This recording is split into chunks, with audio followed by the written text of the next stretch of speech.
It's Virgo season, and Virgo is part of my jam. And the funny thing is during this Virgo season, we're experiencing these dark moons and eclipses and all that jazz. And if you want the dates on that, look for someone who knows more about those dates than I do.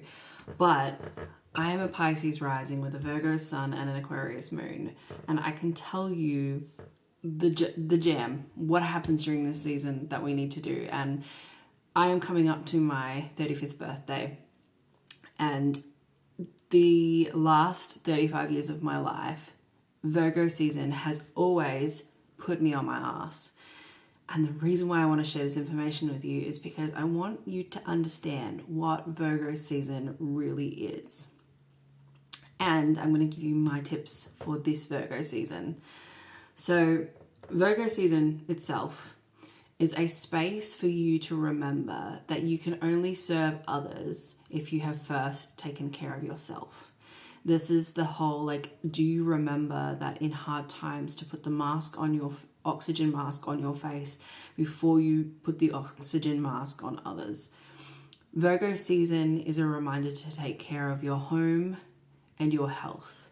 It is a time to remind you that your daily actions and your daily rhythms are what make the entirety of your life function well or not function at all.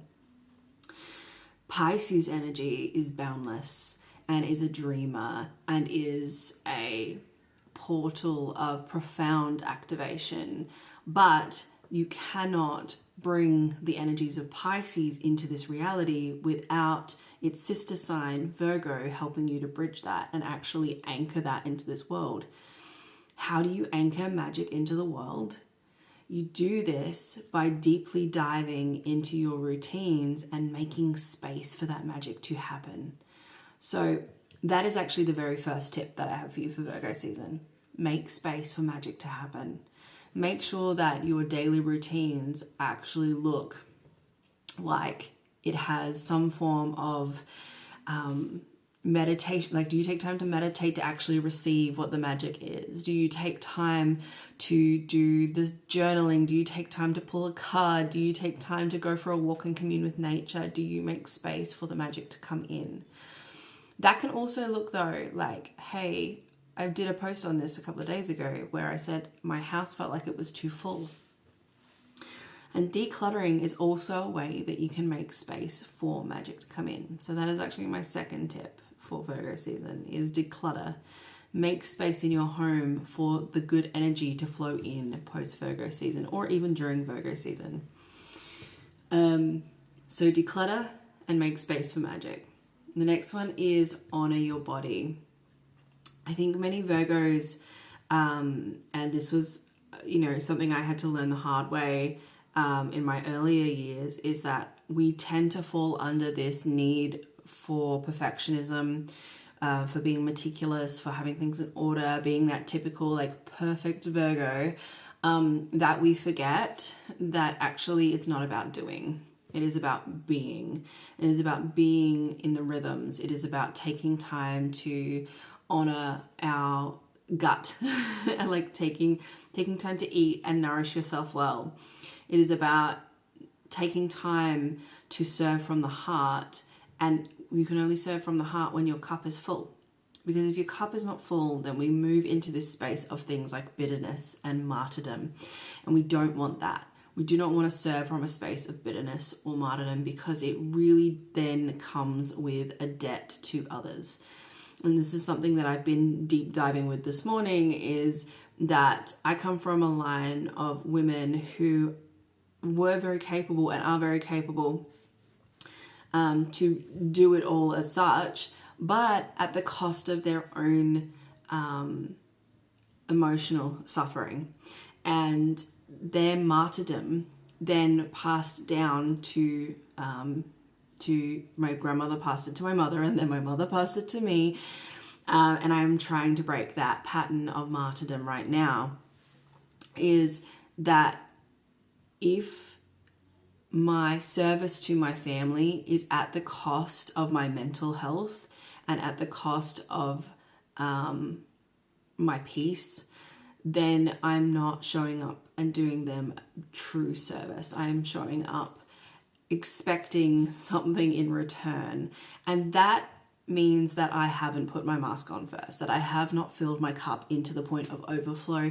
And that can be really, really hard in this day and age, but that is why a part of my daily routine and daily habits is that I take time in the morning, everyone gets fed, but then my soul gets fed. And that means through meditation, journaling, pulling cards, going for a walk in nature, whatever that looks like, that happens for me in the morning. I have that luxury because I am homeschooling my kids, so I have that time. But like, do what you can to find a way to feed yourself first, in whatever way that looks to you. The next tip kind of goes hand in hand with the final tip, and the next tip is breathe. If you do not remember how to breathe, many Virgos are prone to anxiety. This season may bring up this sense of anxiety. If the only thing you take away from me today is that throughout Virgo season, from now until close to the end of September, you take time to just breathe, that will be the best thing you can do. Take time to stand and go, hold it, and then breathe out. And feel your body relax. Feel your body reset into calm. Even try the 2 breaths in. So or whatever you like to do. And then and actually let it out of your body. Let that move through your body, because that's going to help with your regulation. And breathe is about you regulating your nervous system. I love doing deep dive work and doing major transformational work, but I have found that if I forget that work only works well if you then place something like somatic body work, or putting doing breathing alongside of that and helping to regulate your nervous system, all of that work that you're doing actually isn't going to land properly. And you will find yourself on the other side of all that reprogramming with a chronic burnout. And let me tell you, the last time that happened to me, it was nearly 3 years before I got through that. I did so much deep programming and came out the other side. I was like, yes, all this amazing stuff's happening. But my nervous system hadn't got the memo. And so I crashed and burnt. And so now I'm learning to remember the duality of the big magic and the earthly work. So remembering that, yes, your mind can do all these amazing magical envisionings, and your spirit can connect to your mind and drop that in. But if you don't regulate this body, that magic will not land on this earth. And then the final one is listen. Take time to listen. If you wake up in the morning and you take time to listen to your guides, to listen to your body, asking what it needs, listening to whoever you work with, if you work with Hecate, or if you listen to God, whatever, whoever you listen to, right? Whatever message you are, whatever channeling you bring through, take time to listen. Or if you don't want to listen to any other source, listen to your inner self. Listen to your inner child. Listen to your inner teenager.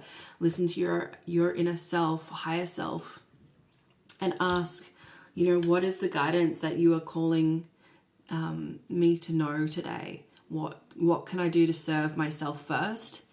And then so I can show up and serve from a well of overflow.